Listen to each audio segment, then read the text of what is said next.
Welcome to the 330 Sports Show. My name is Justin Coffin, and today is Tuesday, November 24th, 2020. We are broadcasting live from downtown Youngstown, Ohio, and we are produced by Joe Danier's Youngstown Studio Network. If you'd like to call in today, you can call in at 330-333-5265. We also have a text line, 330-333-5265. So feel free to call in and join us. Welcome to the 330. Hey, Joe, I'm getting a little background audio. And today is Tuesday, November 24th, 2020. Never mind, I got it. Sorry about that. Sorry about the little audio issue. On today's show, we are going to have a weekend recap of what happened in the sports world. We are going to preview this upcoming weekend. This is going to be our only show this week with Thanksgiving on Thursday. So we're going to talk about some games on Thanksgiving and some upcoming news stories. And we're also going to talk about what are you most thankful for in regards to the sports world. How, this year's been kind of crazy, especially in 2020, the pandemic, but I think sports normalizes a lot of those things and can kind of distract you from reality a little bit. So, think about that if you can, and feel free to comment or write in if you are able. But before we get into all that, I have a great guest in studio today. He's going to be joining us here in just a second. He is the executive director of the Second Harvest Food Bank of Mahoning Valley. This is Mike Iberis. Mike, thanks for joining us today. Hi, Justin. Glad to be here. Absolutely. We appreciate you, and we appreciate all you do for the community and your organization does for the community. Could you give us a little background about yourself and your role at Second Harvest and what you guys do? Well, as you mentioned, I am the director of the food bank. That gives me the responsibility and the benefit of being able to deal with this mission and to help people that are in need and need emergency food. I've been here 20 years. It was 20 years in October. Okay. It was kind of a great opportunity to come into this organization. It was a fledgling organization at the time, getting started. Had been around for a few years. And when I got involved, we did some things.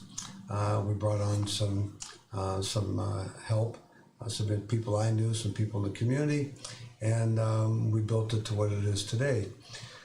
The mission's real clear. Our job is to solicit, store, and distribute food to people in need.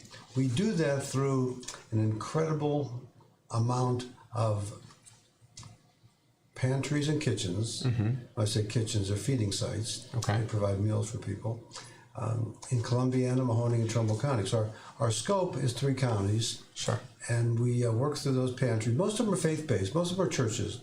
And these are the folks that we work with on a daily basis.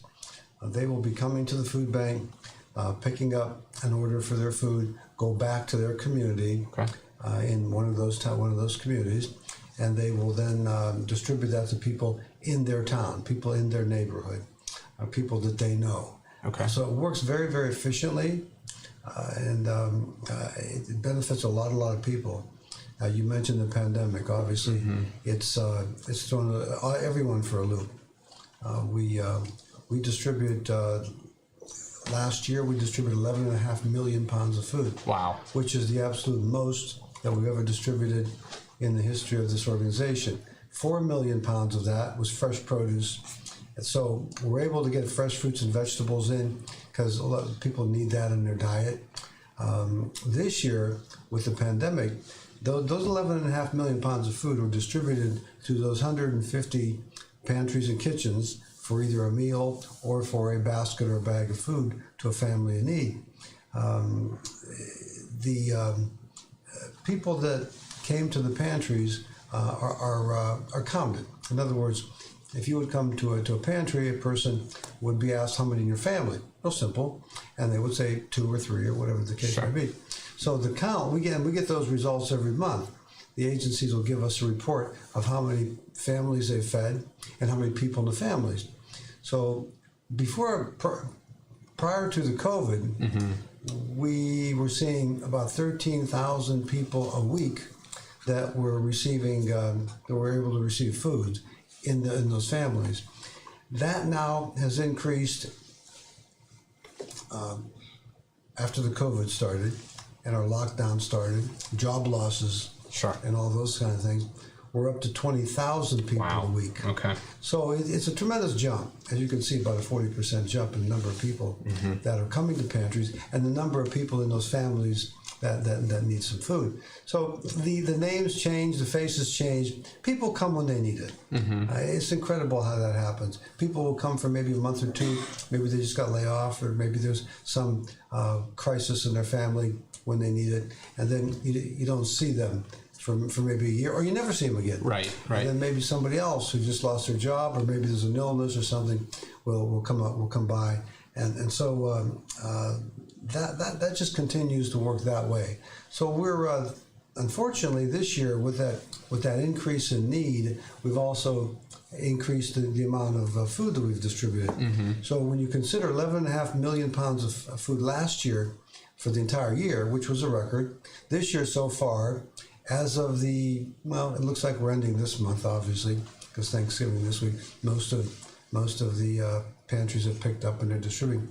We'll probably end up this month at about 13 million pounds of food. Wow. And we still have a month to go. Yeah. So my best guess is that we're probably going to be around 16 million pounds of food for the 2020 year. Wow. Which is... It's about 4.5 million more than the previous record. Yeah, it's probably going to be at least 4.5 million the way things are going, because we're actually operating 6 days a week, and some weeks 7. And our staff has been incredible. They've not skipped a beat. We obviously cannot work from home. We can't work remotely. Right. Nobody at the food bank can work remotely. We've got to be there to unload the semis when they come in with the food, and stock it, of course, in the warehouse, and then pull the orders when needed for the agency. So everybody's got to be there. And I'll just keep knocking on wood like I do every day. It's just incredible. These folks don't skip a beat. It's like nothing's going on. They come in that door, they get to work, and they put in work. And we've been very, very fortunate with that. So we've been very blessed from that standpoint and be able to do what we do. The other part of really being blessed is that much of our work, a lot of our work was done by volunteers. Okay. These are people mostly that were retired, mostly folks that want to come in, help our mission, help to feed the people that are in need, and they need something to do. Let's face it. Sure. They're retired. Maybe they play golf. Maybe they don't. Maybe they do something else. Maybe they have clubs or something. But even that can only go so far. Right. So we have set up every day a different group that comes in. So people can come in and volunteer to repack our product, to do other different things that we need done in our different programs that we have, where we need food boxed or bagged or resorted. Okay. Like we'll get fresh produce like potatoes in big bins, and then we need to pack them in 5-pound bags, things of that nature. Okay. So when COVID hit, the health department and all the other folks that were concerned about the spreading of the disease said, well, you know what? This is one thing that you just can't do. You're going to have to release these volunteers, because most of them are over 65. Actually, most of them were over 75. Okay. Because great bunch of people. Sure. And they look forward to coming there. It was kind of socialization for them too.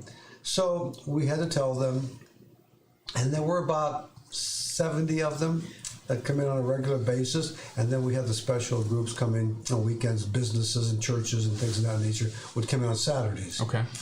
So we had to break the bad news, and they took it pretty tough.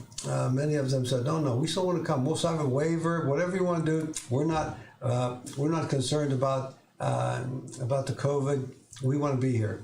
Unfortunately, we just couldn't do it. Okay. So at the same time, we were having conversations with Governor DeWine. When I say we are one of 11 food banks in Ohio. That's a Feeding America food bank. Okay. Affiliated with the National Feeding America. So 11 of us in Ohio, throughout the state, we cover the state for Feeding America food banks.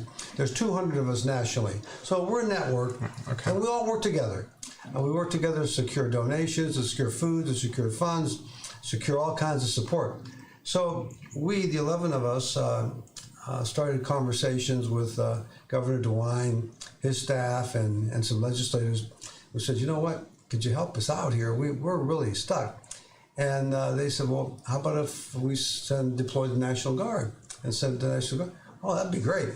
So he did. He signed an order, and we in the Mahoning Valley, the first round in April, we received 27 National Guardsmen, which were incredible because now they were taking up all the slack of the volunteers.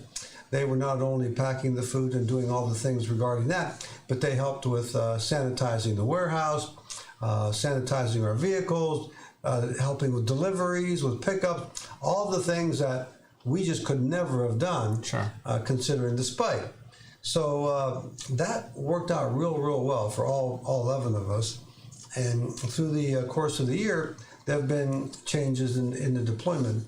The number of people was reduced.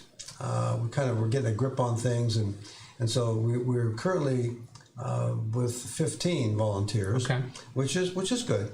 And they are unfortunately their particular deployment ends at the end of December, but they have to quarantine for 14 days before that. So we won't see them after the 15th of December. We won't see them anymore. However, there is a request at the White House requesting the Guard stay on in Ohio, not only for food banks, but for the other things that they're doing. So, because now the funding's coming out of Washington, but that's nationwide. Right. So we in Ohio are doing the same thing that the other states are doing. We're all requesting, because we all have the Guard. All the food banks in the country, pretty much, not all, but pretty much all of them have the National Guard. Without that, the country would be at a standstill. No doubt. This thing. So they've been a godsend for us. So that's kind of in a nutshell where we're at today. The challenges are there every day. We've got to continue to seek out more food for the people who need it. We've got to seek out more funds, for the various things that we have to do. The various expenses we have, and we do have to purchase food. So it's kind of multi-tiered task that we have there. But that's what we signed on to take. Yeah, absolutely. Well, and we've been hearing the word essential way back since March, and we hear especially doctors and nurses, the frontline workers, but a food bank is an essential business, especially in an area of need. And I was looking at some statistics that were just mind-boggling. I believe it was 1 in 4 children in our area could go hungry without support, and a lot of seniors who you might not necessarily think of. You a lot of times you think of kids not being in school, not getting that food they need, but a lot of times it's the senior population that might be on a very fixed income and struggle. So what you guys are doing is fantastic, and I think you said 13,000 a week were coming in, but now it's up to about 20,000, which is that's nearly doubling what you were putting out before. So again, thanks for what you guys do. So something else, you guys can take monetary donations, correct? Yes, for every dollar. Actually, that really is probably the most efficient. Okay. For every dollar that we receive, we can provide 6 meals. And that's done through leveraging, because I get that a lot. Well, gee, how do I do that? How do I do that? What magic do you guys have? The purchasing power. Well, we actually much of our product is donated. Okay. All national donors. Kraft, Conagra, Nabisco, all of those folks donate to a Feeding America food bank because they have unsaleables, and that's product not bad, but perhaps sometimes that product maybe they had to change the label for some reason, and so. That becomes an unsaleable that they can't sell, so they need to donate it, which is good. And of course, they receive a tax deduction. So a lot of that product, whether it be from Campbell Soup or whether it be from Nabisco for crackers or something of that nature, or even if it's meat or things of that nature. Sometimes there's just something that the packaging maybe wasn't quite right, and I'll give you a little story on that in a second. Okay. It gets to the food bank, but we have to pay for the transportation. We have to pay to get it from where it is. For instance, Campbell Soup has a plant up near Toledo. Mm-hmm. So if I'm going to get a semi of soup, then I have to pay for the transportation to get it here. The same with Heinz from Pittsburgh and so on, mm-hmm. Throughout the country. But interestingly enough, in Solon, Stouffer's has a factory where they produce product. And one of the things they produce is macaroni and cheese. And a lot of people like Stouffer's macaroni and cheese. So that's in the Cleveland area. It's serviced by the Cleveland Food Bank, Solon is. So we don't cross, we all work together, but we don't cross our geographical boundaries for donations. Sure. But we all work together. So my counterpart called me from up there and said that Stouffer's had some loads of product, and she said, I'd like to share it with you because we kind of loaded up on it, but there's some extra, and I'd like to make it available to you. And it was a truckload of Stouffer's macaroni and cheese. And so we took it, of course, and it was perfect, and it was great. And I said to her, so why are we getting this? What's wrong with it? I look at the date. The date's like 10 months out or something. It's great. It's frozen. Yeah. She said that we're having problems with the line as the packaging was going down the line. And the machine was putting too much cheese in the package. So we had a whole semi full of cheese, macaroni and cheese, that had a little bit too much cheese in it. So we took it, of course. Right. And our agencies took it. And I guess the people came back, boy, that's Stouffer's macaroni. I never had Stouffer's macaroni. Yeah, people aren't going to complain about extra cheese. That was fantastic. So those little flubs, if you will. Yeah. They occur quite often, really. Okay. Sometimes the mix of a product, like say in Smucker's. Smucker's will make something like they're in Orville. They're in our Akron partners, sister food banks area. Okay. Sometimes we'll get a truckload of product from Smucker's that maybe it's just a little bit off, mm-hmm. but it doesn't match up with the label. And you got to do it right. Right. And so these folks donate it to the Feeding America Food Bank. So that's how we get a lot of our product. And then we work with the USDA. They buy up surplus production. We get a lot of that. And then we have a program with the state of Ohio farmers and growers. Okay. Because they have surplus production. And if they have a bumper crop, and they've got surplus production of apples or potatoes or what have you, now that product used to go to waste. They used to have to just let it rot in the fields or let it in the orchards. So about 18 years ago, the 11 of us got together with the farmers and said, hey, how can we get that to hungry people? Right. And can we donate it to us? And they said, yeah, sure. There it is in the field. Go get it. Well, we couldn't go get it because we didn't have the capacity to go get it, package it in boxes, and get it shipped back to the food bank. Sure. So we went to the state legislature, and the governor at that time, and said, look, would you help us out? If you would give some money to these farmers, you'll help them because they can recoup some of their investment. At the same time, they can get the product taken out of the fields, taken out of the orchards, packaged, put in boxes, in containers, ship it to the food bank. I said, sure, we'll do that. And so they did it. They gave the farmers some money, which was good. It helped the farmers out. It got food to the food banks, and hungry people won, and the product didn't waste, didn't rot on the ground. Right. So it was everybody wins. It was a win-win for everyone. So to this day, we still are operating that program. So we get probably 3 to 4 million pounds of food through that program of surplus production. And some of it comes in shelf stable. So some of it, they end up canning it and jarring it and things of that nature. So it's all great stuff. Yeah. The same stuff that you'd find on a grocery store shelf. There's nothing wrong with it. It's fine. Everything's great with it, mm-hmm. and people enjoy it. So, and we also salvage. We also pick up every day from our grocery partners. Giant Eagle, Sparkle, Walmart, Sam's Club, so on, and so on, many of them.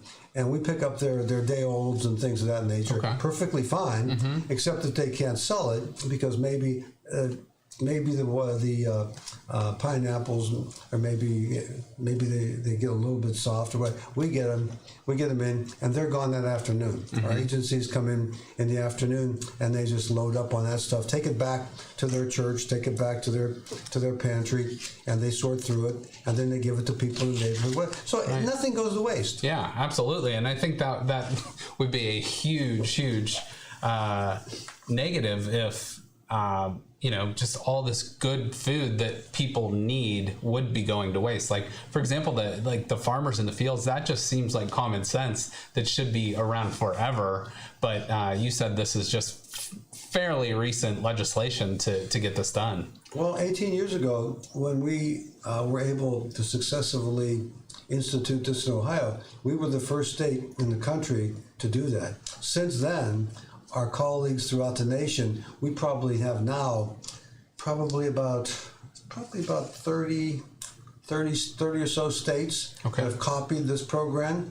So it became the first of its kind 18 years ago, so we broke ground. And we're proud of that. And it's working well. These are the common sense things that if you just sit down and look at things logically and think them out, it works. You can figure out a solution. As you said, everybody wins, and it's got to be a win-win for everybody to make it go forward, and that's what happens in a case like this. Yeah, and because the last thing we want people to do is going hungry, or a kid going to bed at night, hungry, or whoever it might be. That is something I think we can all get behind and all support. Now, you had mentioned with the National Guard coming in, you had 20. I can't remember the exact number. You used 25 or 26? 27. 27, okay. And now it might be cut back to 15? It's 15, sometimes it's 17. Okay. Yeah, but about that, yeah. So proceeding forward, hopefully we can keep those National Guard members in there, but without volunteers in, and there might be people out there watching or listening that would like to get involved, would like to help, how could they help besides being an actual volunteer right now? Well, obviously, there's always the ability to make a financial donation, a food donation. Some organizations, especially during the holidays, we have dozens of organizations that are doing a little program, whether it be to raise food, to a food drive or fundraiser. And with COVID, most people are staying away from the food drive thing because you got to handle the food. So they're doing little games and little thing where they might be able to raise a few dollars, and for every dollar, as I mentioned earlier, that we receive, we can actually generate 6 meals, and that's because of the way we operate. Like I was just mentioning to you, how much of the product's donated, and so that makes it a good bang for your buck. Yeah, and people are kind of impressed that could happen. And so, obviously, funding is probably being able to cover the cost of some of our products and so on makes the most sense. But if you've got other ideas, and people do, people have ideas. It's incredible because we get dozens and dozens of calls with people saying they want to do something, and then either they have an idea and they want to know if it's okay to do that, or they say, what can I do? What I want to do something. What can I do? And then we kind of we talk about what they desire, what they want as an outcome. Do they want something to happen in their community only, in their county only? Does it matter to them if we spread it out throughout our 3 counties? So you just have to kind of talk to the people and see what they want to accomplish and what outcome they want. Okay. All right. Very good. So again, if every dollar that is brought in, that equals 6 meals to someone in need. So if people want to get in contact with you, what's the best way through the organization? It'll be best to call us. Okay. And then someone's going to answer the phone. Yeah, right. That's kind of an old-fashioned thing, right? You yeah. Pick up the phone, call. People, and you don't get these voicemails they tell you the prompt and keep you on the line, push 6 for the. Somebody will answer the phone. Okay. And then you just tell them, hey, here's what I want to do. Who should I talk with? And then that person will be directed, or will get a name and a number and call them back. Someone in our operation, someone in our organization, whether it be myself or someone else on my staff, will then call them and say, we'll return your call. We'd like to know a little bit more about what you'd like to do, and just have a nice conversation with people. And that's how we made a tremendous amount of friends, an incredible amount of friends. The people in this community are incredibly generous. The individuals, the businesses, organizations. It's heartwarming when you see every year how many people want to help because they don't like to see people go hungry and struggle. And you just brought up an issue about kids. 4 years ago, the principal at Boardman Center Middle School called and said that there was an issue with kids coming to school saying they didn't have anything to eat that night. And so we tried to find a solution. We created what at that time we called a school pantry, where we actually took the pantry concept, put the food in the school, and a child that thought maybe that night they weren't going to have anything could just go to a counselor or teacher, and they could very discreetly just stop at that pantry on the way out, and they could choose whatever they wanted off those shelves. Well, that was the first. That was the first of its kind in the Mahoning Valley. Actually, it was the first of its kind statewide. Wow. And now, as we speak here today, we support 48 school buildings in Columbiana, Mahoning, and Trumbull County. It took off it took off like crazy, because now other educators learned about it, other community. That particular program at that school, the first school, was sponsored by the Kiwanis and the Lions Club. My memory. That's all right. Kiwanis, okay. Or it might have been Lions. I'm not really sure, because there's so many. We'll give them both a shout out. It could be both. They're both. The board of Kiwanis and Lions, God bless you, because they're both the donors to us. They're both supportive. So what happened is it kind of got out. So educators throughout the 3-county area would call and say, "Hey, can we talk about that?" And those folks over there at Boardman were phenomenal. They got calls from their counterparts who said, "Can we come and see what you're doing?" So they were like the host to all these people in the 3 counties who came and saw what they were doing. And again, here we are with 48 buildings that we serve in 22 different school districts. And so a lot of those programs, even with the COVID shutdown, they didn't stop operating. They still came in every week to pick up food, to put back into their school, because somehow they were getting it distributed to the kids. Sure. The kids still knew that it was at the school, so they would go there and they would get it. So this is how broad this reach has become. So now you've got pantries, mostly faith-based, mostly churches, organizations like that. Now you've got schools, mostly teachers that obviously care. You wouldn't be a teacher if you didn't care. Sure. And they're caring about the kids. They want to nurture and they want to support the kids. So everybody's part of it, and that's the only way it's going to work. We can do so much. We can get the food in, store it, and get it out. But then somebody has to take it over from that, and these are the folks that do that. That's awesome. That's fantastic. And we obviously wanted to bring you in and spotlight you before Thanksgiving, as a lot of people get together, and that's the time, where family and food are kind of the main fixture. But this is a need that's not just around the holidays; it's year round. So, if you have a need or are willing to donate, give Mike or his staff members a call down at Second Harvest. They do a fantastic job. I believe you said Sparkle Market and Giant Eagle and different partners. I know there's drop boxes or food bins there where you can buy some groceries and drop those off. So any way you can help, get involved and help out people in our area. Like Mike said, we have such an awesome population around here that we have a lot of need, but we also have a lot of people willing to give and help out that situation. So any way you can help is needed. Mike, this being a sports show, before I get you out of here, I just want to ask you just a couple real quick questions. Do you have any favorite athletes or sports personalities, celebrities, coaches, whoever it might be that you've looked up to over your life? Well, I had the pleasure of watching Boom Boom Mancini develop into a professional boxer. I started watching him at the Golden Gloves at Struthers High School. Yeah. And I would go to those a lot. And Ray was boxing in that. So he was just a kind of a figure that you just gravitated to. Sure, yeah. And I met him a couple times. He was still an amateur then. And he was just such a gracious person. And I know him today, and he's still a gracious person. But I've watched him through his career, and just kind of was glad that he became the champ. Yeah. What a story that was. And of course, they made a movie about him. So that was fantastic. So that was terrific.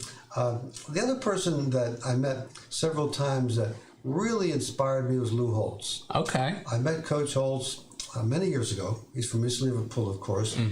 And I met him on several occasions, and he is such an engaging person. Of course, he's very, he believes in his faith a great deal, but having some conversations with him, and not just for quite a while, actually. He was a very, there were several people there. There was a group of people there, but he's a fascinating person that has a true message, because he lives his life by his faith and by common sense too. Yeah, right. He does. And of course, he was very, very successful in his career. And to this day, as we speak, he's still out there speaking. He's still out there giving talks and motivational.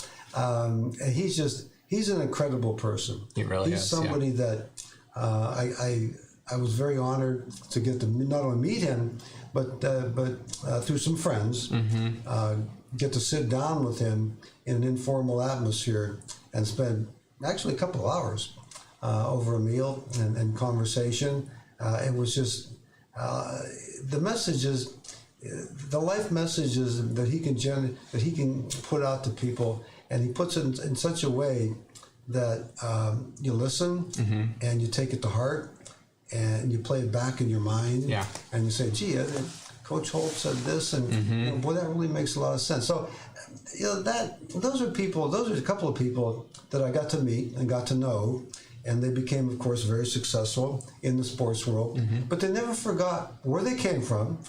Coach Holtz still doesn't forget he came from East Liverpool. Ray still doesn't forget he came from the south side of Youngstown. Had that conversation with him a few weeks ago.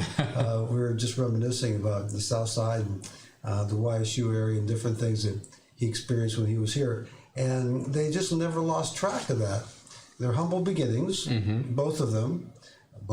Coach Holtz, of course, grew up in West Virginia, and very humble beginnings.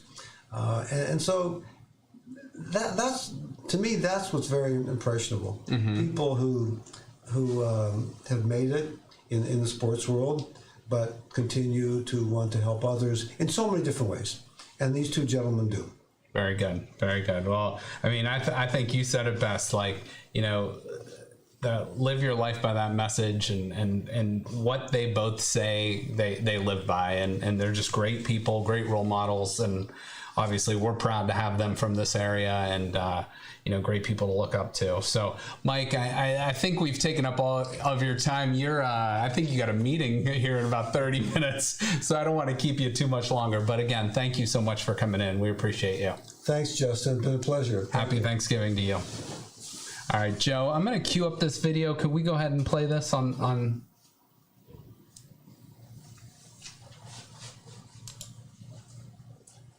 All right, this video is talking about Thanksgiving, why football is played on Thanksgiving. So, President Lincoln declared Thanksgiving a national holiday way back in 1863. In 1869, 2 weeks after that, there was a game played in Philadelphia, and then two Philadelphia cricket teams agreed to play a football game on Thanksgiving. Then moving, ahead in the timeline as the sport grew in popularity, football comes to become more popular. In 1934, George Richards, the owner of the Lions, organized a Thanksgiving game against the Bears, and NBC Radio picked that up. And then moving forward a little bit in the timeline, 1966, the NFL wanted to add more, and then the Cowboys got in.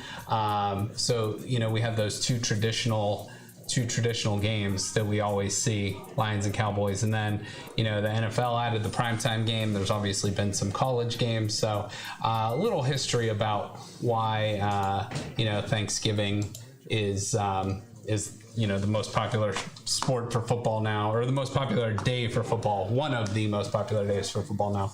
So we're going to switch gears here. I wanted to once again thank Mike Iberis for coming in and being a part of the show.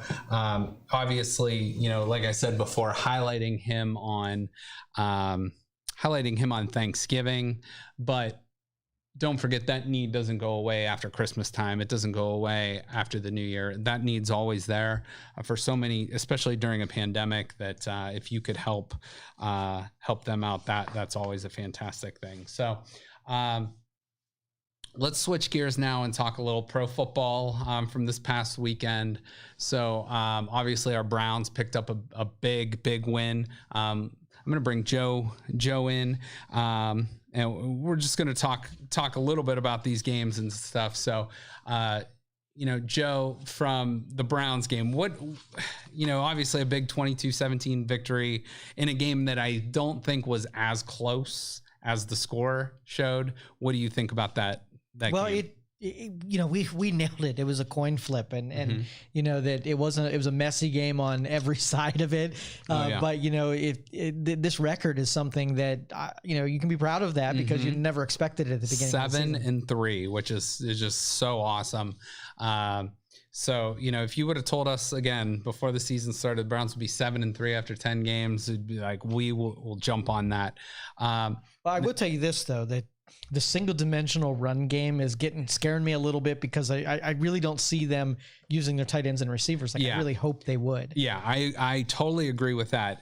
Where I will, I guess, counterpoint that, the weather in Cleveland, the last 3 home games has been atrocious. We had to deal with the grapple, and then we had to deal with those 50-mile-an-hour winds, and then this game was just a complete downpour from before the game started to after it finished. So but if they load up the box like that, you got to take it to the air. Yeah, you got to change it up. And to Baker's credit, he made 2 fairly deep passes. I know one went to Hodge for about a 40-yard gain, but you're right. If we can get that air attack, and we might be catching a break here this weekend. We're actually traveling to Jacksonville, which is get down to Florida. Hopefully, Sunshine. Get down in the 70s, and hopefully the weather cooperates and the Browns can open up the air attack a little bit.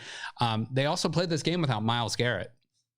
So you're arguably the best defensive player in the league this year, maybe him and Aaron Donald, in the small group there. But, playing this game without Myles Garrett, I thought the Browns, for one game could kind of pick it up and say, hey, we're playing without our leader. Everybody's got to jump on board and get going. And they really did the job. Yeah, they really did the job.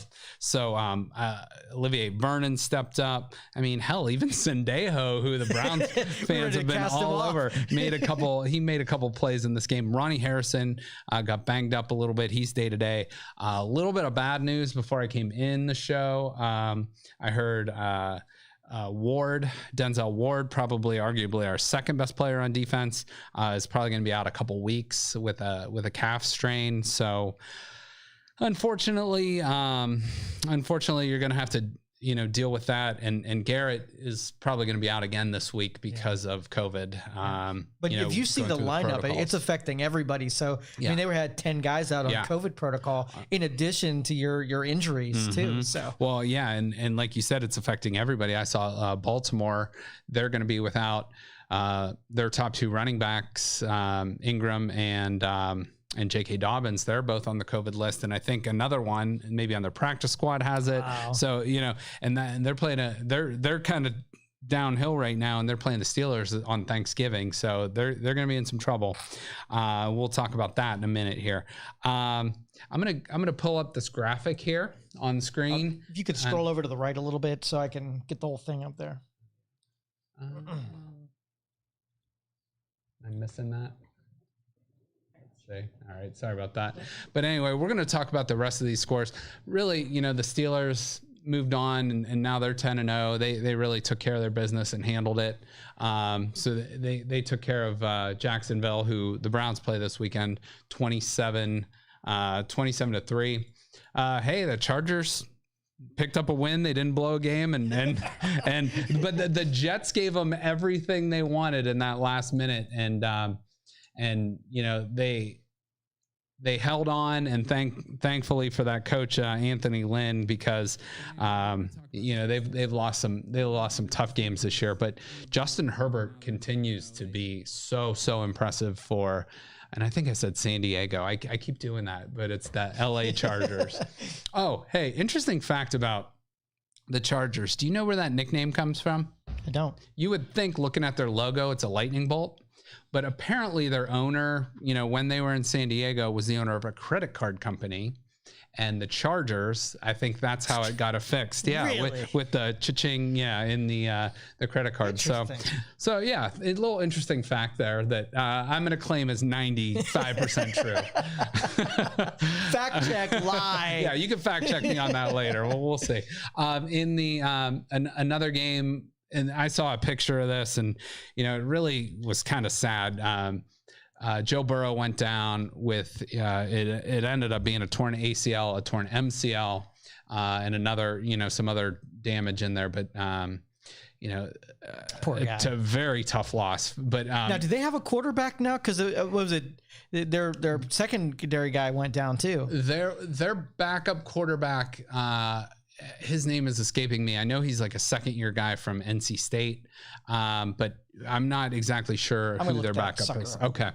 But just one other thing from that game, Washington ended up winning 20-9, but there was a really cool picture of Terry McLaurin and Chase Young and Dwayne Haskins from the Washington football team that went over to Joe Burrow, who was obviously formerly a Buckeye. Those guys all just kind of went over, and a cool line that I heard was like, once you're a Buckeye, always a Buckeye. And I just thought that was really, really neat. Is it Ryan Finley? Yeah. That's it. Yeah. That's the guy from NC State. Good so he will be their starter, and it looks like Brandon Allen. Who I don't know who Brandon Allen is. Somebody he gets a start. Yeah, who's very familiar with the college game will know. But the Bengals are really banged up. Joe Burrow on IR, Joe Mixon on IR. So those are their two best offensive players. In just a couple other games to touch on that were really important to the Browns, the Ravens and the Titans. The Titans ended up winning that game in overtime, 30-24, and that drops Baltimore to 7-4. I'll take it. Or I'm sorry, 6-4, which puts them in third place in the AFC North, which bumped up the Browns to second place. Woo-hoo. And I'm going to show you the graphic in just a minute of the playoff standings in the AFC. Solidly in the wild card, right? Oh my God, unbelievable. Unbelievable. We just, and again, I think this is going to fluctuate week to week, but just to know you are firmly entrenched in that playoff picture. Usually we're in the third column, right? Normally they're in the hunt. In the hunt. Yes. We are not in the hunt. We are it's nice to be the hunted and not the hunters right now. So, but another game that was really important to the Browns, the Colts ended up winning in overtime against the Packers. That game, we were rooting for the Packers, but the Colts ended up taking that in overtime. And the other game that was important to us, two other games that were important to us, the Broncos took care of Miami, which was a big surprise. So Miami was riding high. I almost dropped another cheesy reference. I almost said Miami was riding the wave there. Oh yeah, look at that. We're gonna punish you. But Denver ended up taking that win to knock Dolphins to 6-4.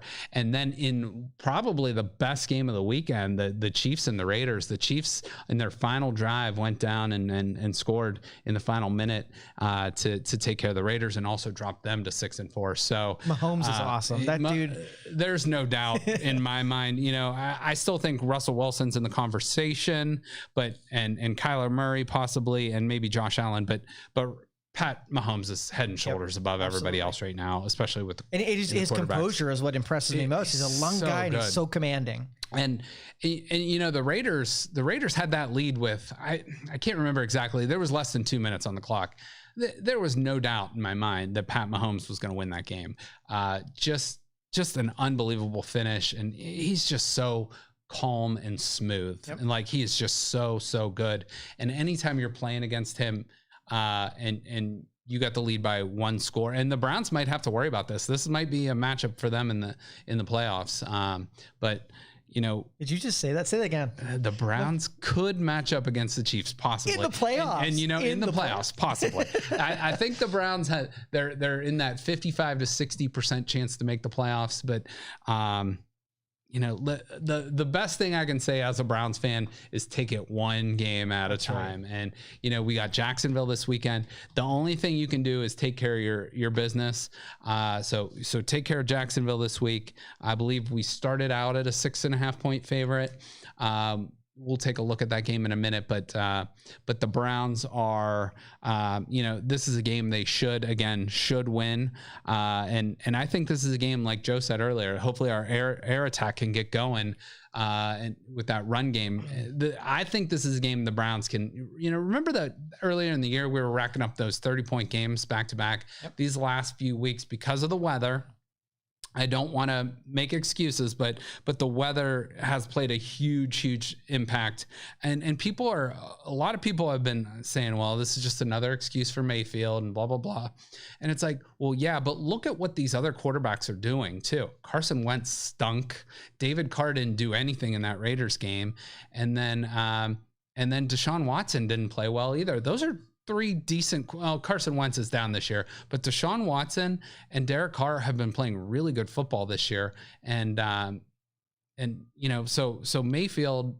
I think if you're comparing him to anything, don't just look at his stats. Look at the other quarterback stats in that game that they played. So that's just, you know, my thoughts. And it concerns me sometimes too when the Browns score a bunch of points off of defense, because it's so unlikely in this league that your defense puts that many points out in a season. Like, where was your offense during that time where they made up the difference had it not been for those pick sixes? Right. And what did we have? We had a pick six and we had a safety as well. So 9 of our 22 points. That's it. So we had 13 offensive points, but you know what?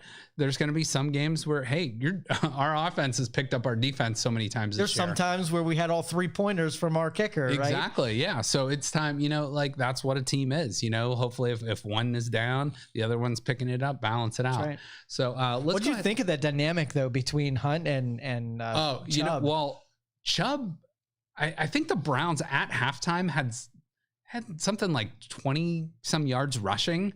And then obviously, you know, like Chubb went off in the second half, had ended up with 100 plus yards, and Hunt didn't have a ton of yardage, but you know, he got that one awesome touchdown where, you know, he took it around the right side and then leaped from like the 4-yard line and got in. But I really thought the run game, you can kind of see them wearing the other team down. And I was like gonna say that, you had mentioned earlier in the year how important time of possession is. Like that is so important for the Browns offense for what they want to do. They want to run the ball. They and I think they ran the ball 40 times and Baker threw it 22 times. If you could draw up a perfect equation for what you want the Browns to do offensively, defensively, that's what you want. You want, you know, 2-to-1 runs per throw if possible, and that's going to open up that play action passing game. So yeah, and you're right, they wore themselves out. They came out with that, you know, vigor, and by the second half, I mean, I'd be willing to give up the first half and score very little and get little 1-yard runs if it meant that the defense is going to be at a disadvantage the rest of the game. Absolutely. And you know, they did struggle and it got frustrating, and you know, the Browns got stuffed at the goal line too. So that was another possible score that could have put the game away early on. So, but whatever, at the end of the day, they won. At the end of the day, they won. They got 7-3. So, we haven't been in this territory in many right. years. So, for us to be, whether we win or lose, we're going to nitpick. That's just our right. nature. But it's not penalties. It's not drop passes. Exactly. And somebody else pointed out I saw it on Twitter. They said, what is so nice this year is you don't have to worry about the Browns, knock on wood, making those dumb penalties that always have cost us in the past. You'd always see, they'd be driving and then a personal foul would cancel a drive or kill a drive, or, on the other end, a dumb holding penalty or something would extend a drive for the opposite team. So it's nice to not have to worry about those this year.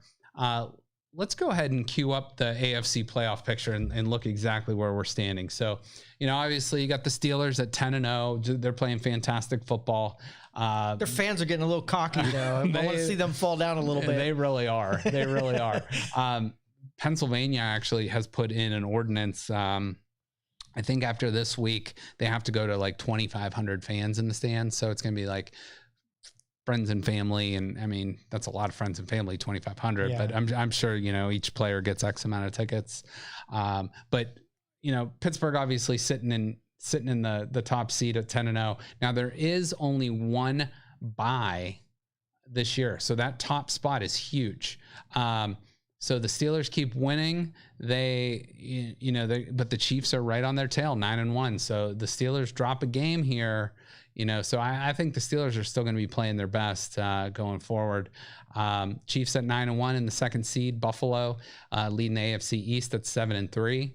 And they got the Dolphins on their heels. And you got the Colts and the Titans both tied at 7-3, but since the Colts have that head-to-head win, they're going to be in the fourth spot. So right now they would match up against the Titans. But again, these are all going to shuffle.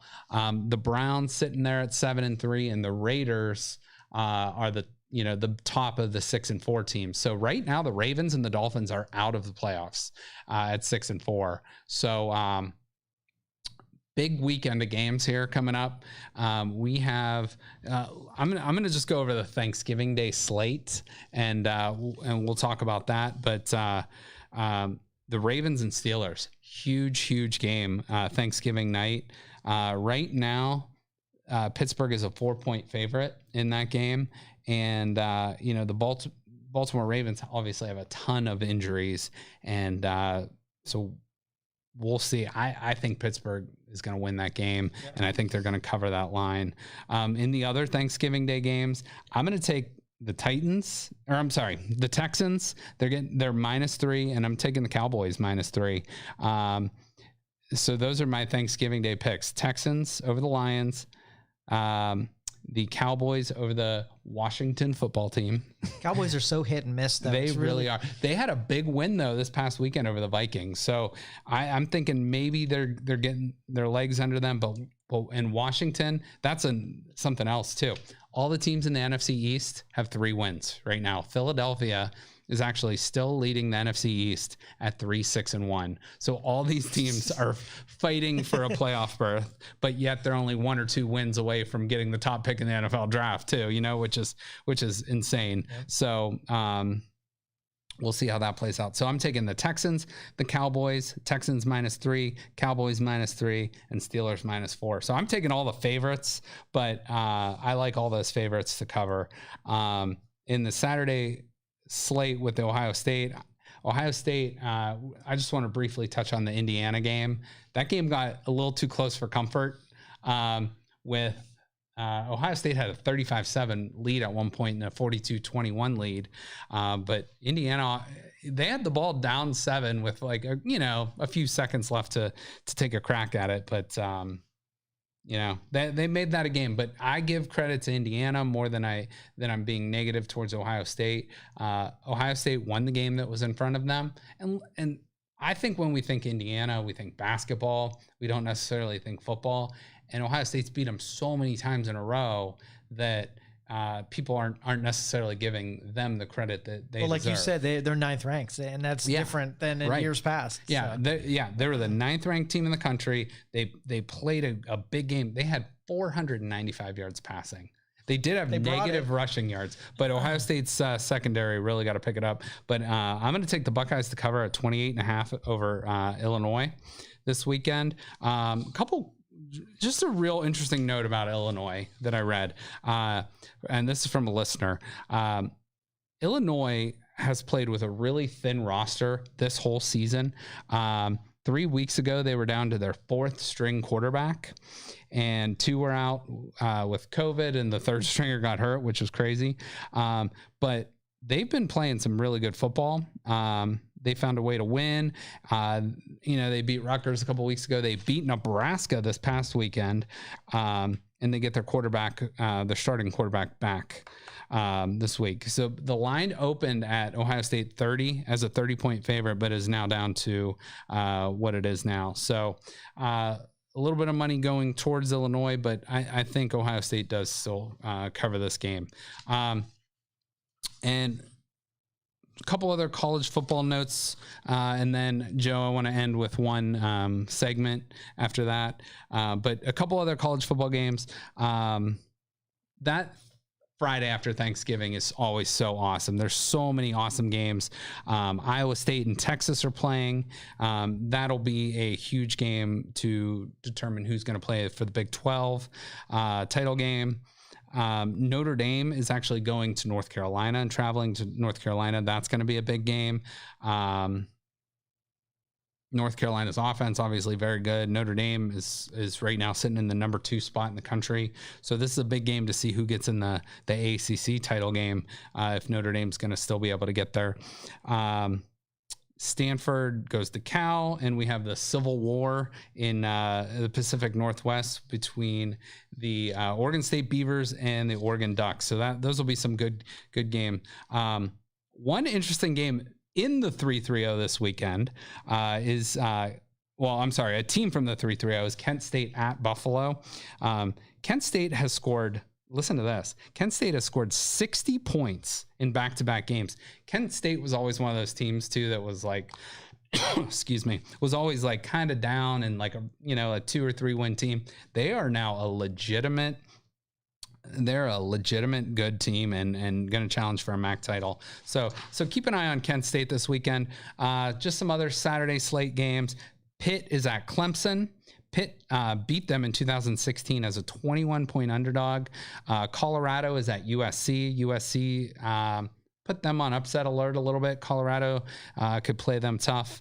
You got the Iron Bowl. You got Alabama, and you got Auburn, which is usually the best game of the weekend, but Auburn's been a little bit down this year. You got the Egg Bowl. You got 4-0 San Jose State versus 4-1 Boise State, and you got Oklahoma. The Sooners traveling to West Virginia, which is usually the Sooners handle them, but I think this year could get close. So I want to end with this, and I just want to share some things some listeners put out on Facebook and shared with me on Twitter. But the final segment I want to end with is, with Thanksgiving coming up, this year, and everybody's allowed, to be negative, and it's I tend to get down a little bit too, especially, sometimes are tough. You're not able to see a lot of people. You're not able to get out and do the things you do. You're not able to, do a lot of the things you love and just day to day or travel or whatever it might be. But, sports has been again, I always say sports is a great entertainment and a distraction from reality. So to me, that's why sports are important, and that's why I'm thankful for sports.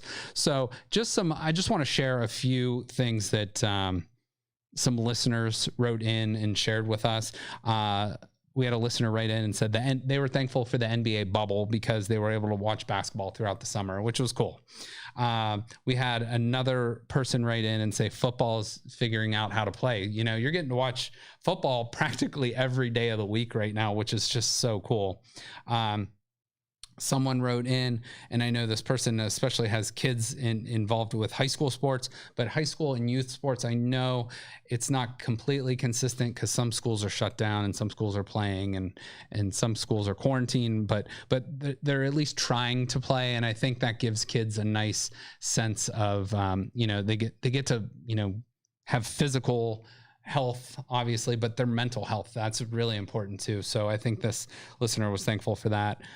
Something at least the Browns fans can agree on, we're 7-3. That's something to be thankful for. Yep. I had another Pittsburgh fan write in and said their Steelers are 10-0. I mean, if you're a Pittsburgh fan, how could you not be thankful for a 10-0 record? Been to that dance before. Yeah. Come on, let us have it. I know. Come on. They have never been 10-0. Oh, really? They actually, I don't think have ever been 6-0 before this season. And I mean, 10-0, good for them though. As much as I don't like them, good for them. One thing I'm always thankful every year, especially, during those dark Cleveland Browns years, 16 and 17, I'm thankful for the Buckeyes because, like they got us through. I mean, my God, for me, this has really been a first in a long time, like not being able to attend an Ohio State game. And like, to me, going to Columbus is like going on vacation somewhere, it's like as cool as going down to Florida or going somewhere else, because it's just like, to me, it's like, I just love that environment. I love that atmosphere. And whether it's warm or cold or whatever, it's just like that's like a second home. And I'm always thankful for that. Some other people wrote in, like, just being able to, like, we've had decent weather for most of the year in the last couple of weeks, but they've been able to get out and golf a little bit longer. And, golf, like we had Brian and Jen on last week. We said that's probably the most socially distant sport you can have. Right. Someone wrote in Ryan Day and Justin Fields for starting that petition and pushing to play. And again, someone else wrote in what I said earlier, the entertainment it brings to our lives. So Joe, do you have anything you're thankful for in the sports world? Obviously, I know you're thankful for your family and your friends and all this. Oh, and I also want to say thank you to you too, because I'm thankful for the studio and, we're able to share out a lot of information, but get a lot of feedback and thanks to our listeners too, for always watching. But what are you thankful for in sports? Yeah, I'm with you on the distraction. I think if you can just break away from reality for even an hour, it's so psychologically healthy. Yeah, absolutely. So, with that, I'm going to close the show. I just want to wish everyone a happy Thanksgiving. And remember, I heard this, and it goes along with the Christmas thing. And they said about Mike DeWine, he knows when you're out drinking. He knows when you're up late. He knows if there are 10 or more. So you better be good, for goodness sake. So Mike DeWine is always watching. Keep that. But happy Thanksgiving to everyone. Everybody stay healthy, stay safe, and we will see you next week. Have a great weekend. Have a great Thanksgiving. On Youngstown Studio. If you like our programming, we invite you to subscribe to our YouTube channel, follow our Facebook page, or subscribe to your favorite podcast platform like iTunes or Spotify. This is original Youngstown content, and we would appreciate you sharing the videos and the word about us.